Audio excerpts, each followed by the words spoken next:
예, 오늘은 가질 수 없는 복음이라는 제목으로 이제 금요 직회스를 나누려고 합니다. 우리는 살다 보면 때때로 이제 낯선 이들을 경계하고 또한 익숙한 사람끼리 모여 편안하게 지내기를 추구할 때가 있습니다. 제가 개척을 시작하고 좀 놀랐던 점이 있었습니다. 제가 사람이 모이지 않고 이게 적은 수로 예배를 드리면 참 괴롭고 어려울 것 같았는데 오히려 시간이 지날수록 익숙한 사람들끼리 모여서 예배를 드리니까 편해지는 지점이 있더라고요. 괜스레 마음 안 맞는 사람끼리 맞춰보려 삐걱거리다가 그러다가 오는 인간관계의 스트레스 같은 것도 없고 저의 모난 부분도 시간이 지날수록 용납받고 이해해 주시고 그렇게 가족이 되어가는 느낌이 좋았습니다. 그러던 중 언젠가 한 분의 성도님이 예배에 참석하셨는데 오시자마자 저의 설교에 대한 지적을 하셨어요. 그리고 올라오는 봉이 차가워서 힘들다고 말씀하시는 분이 계셨습니다. 그래서 제가 손이 시렵지 않도록 아내와 함께 그 보온재로 이제 올라오는 봉을 쌌습니다. 그럼에도 불구하고 며칠 뒤에 자신은 이제 출석하기 어렵다는 답변을 주셨어요. 저는 그때요, 한 영혼을 제대로 챙기지 못했다는 죄책감보다 속으로 깊은 안심을 하는 저를 발견하게 되었습니다. 그리고 참 목사로서 준비가 덜 되었구나라는 생각을 했었습니다. 천국은 침노하는 자의 것이라 했는데 나는 울타리를 치고 이 안에서 지키는 것에 머무르고 있는 것은 아닌가. 그럴 때마다 저는 그런 생각이 들 때마다 저는 말씀을 다시 돌아봅니다. 주님은 교회를 통해서 무엇을 바라고 계실까? 오늘 말씀을 보면요, 이 복음이라는 것이 경계선을 용인하지 않는 것을 볼 수 있어요. 우리가 공부를 할 때 어떤 학문이든 정의가 중요하죠. 우리가 그 단어의 정확한 의미를 아는 것만으로도 많은 신앙적인 궁금들과 갈등들이 해결이 되는 지점이 있어요. 그리고 바른 신앙의 기준점들을 세울 수가 있습니다. 선교의 정의는 무엇인지 아십니까? 문화적, 사회적 경계를 넘어 복음을 전하는 것이다 라고 선교학 시간에 배웠습니다. 경계를 넘는 것이다. 예수님께서 사도행전 1장 8절에 이르시기를 너네는 예루살렘과 온 유대와 사마리아와 땅끝까지 이르러 내 증인이 되리라 이렇게 약속하셨죠. 이게 믿는 자들의 이제 사명이거든요. 그러니까 모든 성도들은 식물이 자라나 꽃을 피우고 열매를 맺은 뒤 씨앗을 남기듯이 이 복음을 계속해서 전함으로 인해 예수의 제자들을 재생산해 나가야 하는 것입니다. 영역을 넓혀가야 하는 것입니다. 그런데 우리가 살아보면서 알겠지만 이 경계를 넘는다는 것이 얼마나 많은 에너지가 들고 어려운 것인지 그것만이 깨달아질 따름입니다. 인간 본성의 사랑은요, 내 사람을 사랑하는 사랑입니다. 그런데 그 사랑을 내 울타리 밖으로 향하게, 울타리를 무너뜨리고 경계를 넘어서 밖으로 향하게 하는 것이 하나님이 우리에게 요구하는 것이죠. 이것이 얼마나 어려운가요? 본성을 거스르는 것이죠. 원수 사랑하라는 것도 다 이런 측면입니다. 보통 어려운 것이 아닙니다. 그래서 선교에는요, 열심을 넘어선 하나님의 도우심이 필요합니다. 기도와 더불어서 성령의 충만함이 필요합니다. 내 생각으로 하면 안 돼요. 내 사람들 지키려고 복음 못 전하게 돼요. 하나님의 생각이 내 마음속에 입혀져야 이게 가능하다는 것입니다. 오늘 본문 말씀은 어떤 장면이냐? 베드로가 처음 자신의 경계를 깨뜨린 사람들에게 설교를 하는 장면이라고 볼 수 있어요. 이방인의 첫 선교가 이루어진 장면입니다. 이전에 베드로가 설교 한 번에 3,000명의 변화를 받고 안진병이가 일어나고 기적이 막 일어나는 일을 보고 성령을 받지만 이것은 전부 대상들이 유대인들입니다. 그런데 어느 날 베드로는 이제 습관을 쫓아 제6시의 기도 시간에 기도하고 있는데 성령님께서 보여주신 환상을 보게 돼요. 하늘이 열리고 보자기 같은 그릇이 하늘에서 내려오는데 그 안에 보니까 율법에서 금하는 부정한 짐승들이 막 돌아다니는 거예요. 뭐 박쥐 같은 거라든지 도마뱀 같은 거라든지 뭐 율법에서 부정한 짐승이라고 하는 것들이 그 안에 막 돌아다니는 거예요. 그리고 하늘에서 음성이 들립니다. 베드로야, 일어나 잡아먹으라. 근데 베드로는요, 이 음성이 하나님의 음성인 줄 알면서도 쉽사리 순종하지 못했습니다. 주여, 그럴 수 없나이다. 속되고 깨끗하지 아니한 것을 내가 결코 먹지 아니하였나이다. 그러니 다시 하늘에서 소리가 납니다. 하나님이 깨끗하게 하신 것을 내가 속되다 하지 말라. 이것이 3번이 반복이 돼요. 이 환상이 무슨 뜻일까 고민하던 중에 성령께서 그 의미를 깨닫게 하셨는데, 베드로 안에 이방인을 전도하고 싶지 않은 마음을 환상을 통해서 보여주신 것입니다. 유대인들만 전하고 싶었던 거예요. 율법을 같이 배웠고 그 메시아의 도래를 같이 갈망하던 자기 민족 사람들만 구원하고 싶었던 거예요. 당시 베드로는 성령님의 인도 아래 이방인인 고넬료의 집에 전도를 하러 갔는데, 그 마음에 유다인도 아닌 이방인에게 복음을 전해진다는 것을 용납할 수 없는 그 마음의 중심을 하나님께서 환상을 통해 보여주신 것입니다. 경계를 넘는 게 이렇게 어려운 것입니다. 사도들도 쉽지 않았습니다. 고넬료는 로마의 백부장입니다. 로마의 군인이라는 것이죠.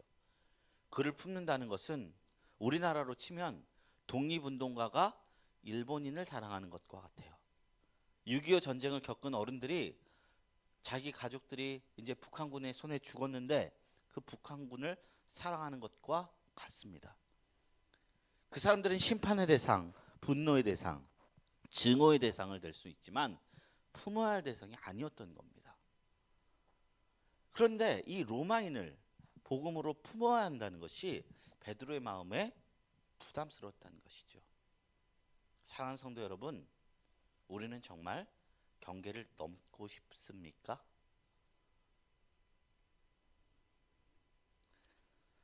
이 당시에는 이방인이겠지만 오늘날에 이 고넬료와 같은 사람이 있습니다. 도저히 전도하고 싶지 않은 사람, 우리 교회에 어울리지 않는 사람, 우리 공동체에 합해 보이지 않는 사람, 이 사람이 오면 우리 공동체 무너질 것 같은 사람, 그들을 하나님께서 모두 깨끗하다 여기십니다. 그들을 하나님께서 용서하셨습니다. 그럼 우리의 태도는 무엇인가요? 긍휼과 사랑을 가지고 나갈 수밖에 없는 것입니다. 이것이 경계를 넘는 것입니다. 하나님은 악한 이들과 추악한 이들을 다 품으셨습니다. 오직 교만한 자만 제외하고는 다 용서하십니다. 세리도 용서하셨고 창기도 용서하셨습니다. 이 원리를 우리가 기억하고 나의 울타리 밖에 있는 사람을 만나게 될 때 하나님의 사명이 우리의 삶 속에서 이루어질 줄로 믿습니다. 도리어 내 공동체, 내 종교를 사랑했던 바리새인들, 서기관들, 사두개인들, 예수께서 무섭게 비판하셨습니다. 무섭게 비판하셨습니다. 회칠한 무덤이다. 우리 마음 다해서 말씀을 나눕니다. 제 첫 번째 질문입니다. 베드로가 이방인을 향한 하나님의 뜻을 깨닫고 그들에게 복음을 전합니다. 베드로가 깨달은 것은 무엇입니까? 이제 34절, 35절에 보면 하나님은 사람의 외모를 보지 아니하시고 각 나라 중 하나님을 경외하며 의를 행하는 사람은 다 받으시는 줄을 깨달았도다. 하나님께서 왜 이스라엘을 택하셨을까요? 이스라엘 너만 사랑해가 아니었다는 겁니다. 이스라엘을 구원하신 이유가 뭐냐면 이스라엘을 통해서 온 인류의 구원을 바람이었습니다. 이스라엘을 복 주신 이유는 무엇이냐면 이스라엘을 통해서 만백성이 복을 받기를 원하신 것입니다. 그래서 아브라함에게 너는 복이 될지라 라고 했어요. 복 받아라가 아니라 복이 될지라 라고 했어요. 그러므로 이스라엘은 하나님의 구원 언약 아래서 이 사명감이 있어야 하는데, 온 세계를 하나님께 인도하는 제사장 나라의 역할을 감당해야 했는데, 그들이 자랑한 것은 하나님의 택하심이었습니다. 특권이었습니다.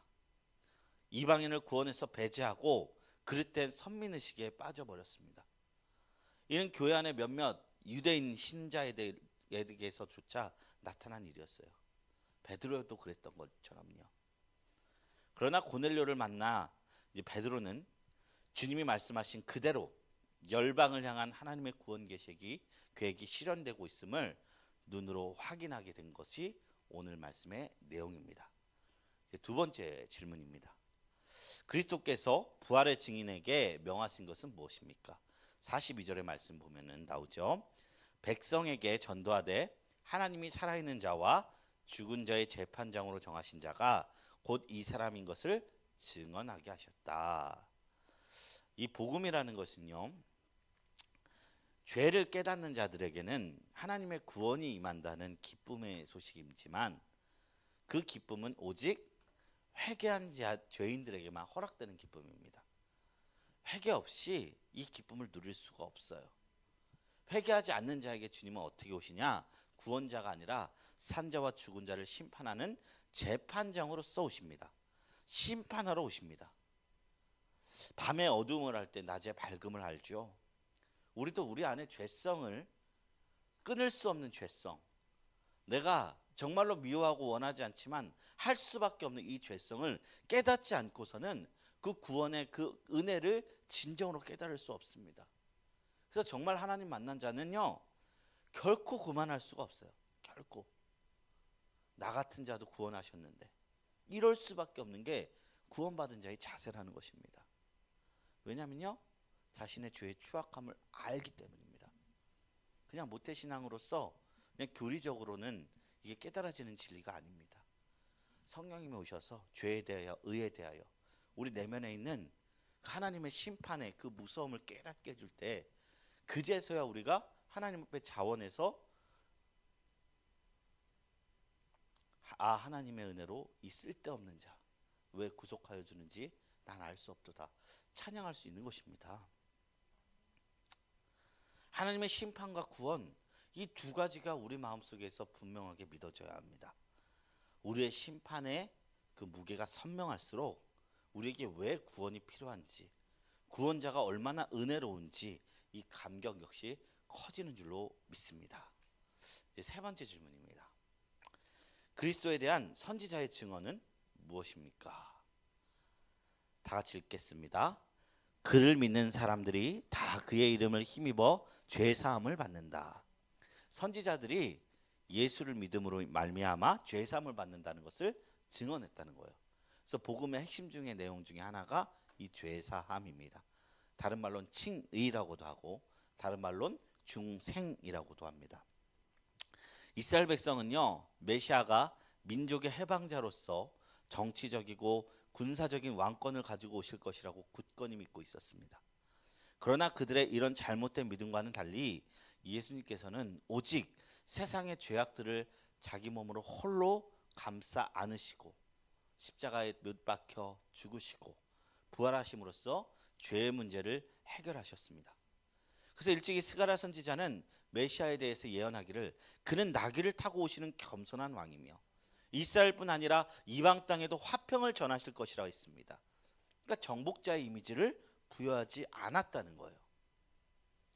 이사야 선지자는 그리스도의 순환과 죽음을 예고하면서 그가 고통을 받음으로 우리가 나음을 얻었고 그의 고통의 원인이 그의 죄 때문이며 그의 고통으로 말미암아 우리가 죄 사함을 받는다는 사실을 선명하게 이사야서 53장에 예언하였습니다.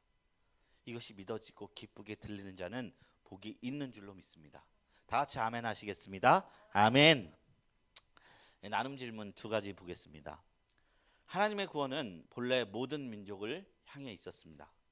하지만 이스라엘의 팽배해 있던 그릇된 선민의식은 이러한 하나님의 뜻을 가로막고 있었습니다. 우리에게 복음의 전진을 가로막는 방해물은 무엇인지 한번 이야기해 봅시다. 두 번째 질문입니다. 베드로와 고넬료가 그 집 사람들에게 복음을 전했듯 내 주변에도 내가 복음을 전해야 하는 이들이 있습니다. 내가 전도 대상자로 삼아야 하는 사람 혹은 이미 삼은 사람이 누구인지 한번 이야기해 봅시다.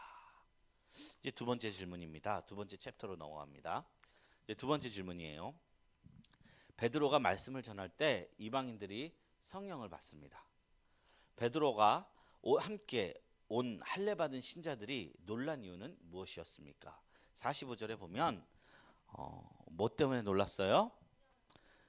이방인들에게도 동일하게 성령을 부어주심으로 말미암아 놀랐다는 겁니다. 왜 충격을 받았을까요? 이는 여전히 유대인과 이방인 사이에 차등을 둔 어떤 그릇된 선입견이 남아 있었다는 것이죠. 첫째로는 오늘 우리 중에서도 이런 일은 경험됩니다. 우리는 어떤 부류의 사람들과 내가 똑같은 죄인으로 평가받는 것을 내심 불쾌할 때가 있습니다. 은연중에 우리 마음속에는 그릇된 영적 우월 의식이 있어서 저 사람은 전도될 만한 사람이고 저 사람은 절대 전도되지 않을 사람이고 근거 없는 구별을 두기도 하죠. 하지만 아까 말씀드렸지 선교는 뭐라고 했어요? 경계를 넘는 것. 어떤 장벽도 복음의 힘은 넘어섭니다. 그러니까 우리가 그 경계를 넘는 복음의 힘을 내 선입견으로 막아서는 안 되겠죠. 두 번째 질문입니다. 베드로는 성령을 받은 이방인들에게 무엇을 베풀었습니까? 예수 그리스도의 이름으로 세례를 베풀었습니다. 오순절 성령 강림 사건은요, 원래 이미 예수님을 믿던 유대인 신자들에게 일어났던 사건들이에요.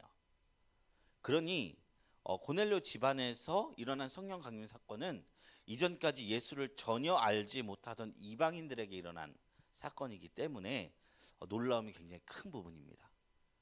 이렇게 생각했으면 좋겠어요. 왜냐하면 유대인들에게는 기본이 있잖아요. 어렸을 때부터 성경을 읽죠. 요엘서에 보면은 그게 나와요. 내가 남종과 여종에게 내 영을 부어준다. 그런 약속을 아는 사람들이에요. 성령의 임재를 아는 사람들이고 어릴 적부터 구약에 예언한 메시아가 과연 어떤 분일까 소망하던 사람들이에요. 그런 사람들이 성령이 임하는 것은 어떤 측면에선 타당하죠. 그런데 이 고넬료에게는 이방인에게는 그런 게 없어요. 뿌리가 없어요. 먼저는 율법이 없습니다. 할례도 없습니다. 혈통적인 계승도 없습니다. 심지어 세례를 받기 전이었습니다. 그럼 예수에 대해서 명확하게 깨달았다고 볼 수 있다 없다? 없는 상태였다는 거예요. 세례도 안 받은 사람들이었던 거예요. 그런데 그들이 하나님을 받아들이기 전에 하나님께서 강권적으로 주권적으로 나타나셔서 역사하신 겁니다. 이러한 성령의 역사는 유대인 신자뿐 아니라 제자들의 생각조차 훌쩍 뛰어넘는 강력한 성격의 것이었어요. 하나님이 저번에도 나눴지만 일하실 때는요, 경계를 무너뜨립니다. 인간이 무너진 만큼 그 이상으로 하나님께서 일하실 때는 단기간에도 세울 수 있는 분입니다. 돌들로도 아브라함이 자손 만들 수 있다 했거든요. 지금 부흥이 안 되는 것은 우리의 죄 때문이죠. 하나님이 일하실 때는 이렇게 일하신다는 겁니다. 우린 그것을 소망합니다. 부흥이 오기를 소망합니다. 성령님이 그렇게 일하실 것을 소망합니다. 성령님이 강권적으로 역사해서 성령님 때문에 예수 믿는 일, 그런 일이 오늘날에도 일어날 수 있습니다. 우리 교회에서 그런 일이 일어날 수 있도록 성령님께서 역사해 주시기를 주님의 이름으로 소망해 봅니다. 그 어떤 것도 복음 전파의 걸림돌이 될 수 없도록 성령님께서 일하십니다. 나눔 세 번째 질문이에요. 할례 받은 유대인 신자들은 이방인의 회심에 놀랐습니다. 유대인과 이방인 사이에 차이가 있다는 그들의 어리석은 선입견이 깨지는 순간이었습니다. 이처럼 복음의 역사를 통해 어떤 사람 혹은 어떤 일에 대한 선입견이나 고정관념이 깨진 경험을 우리 나누어 봅시다. 우리 지금까지 말씀을 통해서 선교는 무엇이다? 경계를 넘어가야 하는 것이다라는 것을 나누었습니다. 하나님께서 우리에게 은혜를 허락하여 주셔서 우리에게 복음 전할 수 있는 용기를 주시기를 소망합니다. 경계를 넘어갈 수 있는 힘을 주시기를 소망합니다. 그리고 실제로 경계를 넘는 성령의 역사들이 나타나기를 소망합니다. 우리 시간 기도하는 시간에 그 마음을 하나님께 올려드렸으면 좋겠습니다. 성령님, 이 시간 지금 우리 교회에 일하시면, 이 시간 우리 교회에 역사하시면 지금도 그 성령의 역사를 통해서 하나님이 증언되리라 믿습니다. 성령님, 우리와 함께하여 주시옵소서. 우리 그런 마음을 담아서 주여 삼창하시고 기도하며 나갑니다.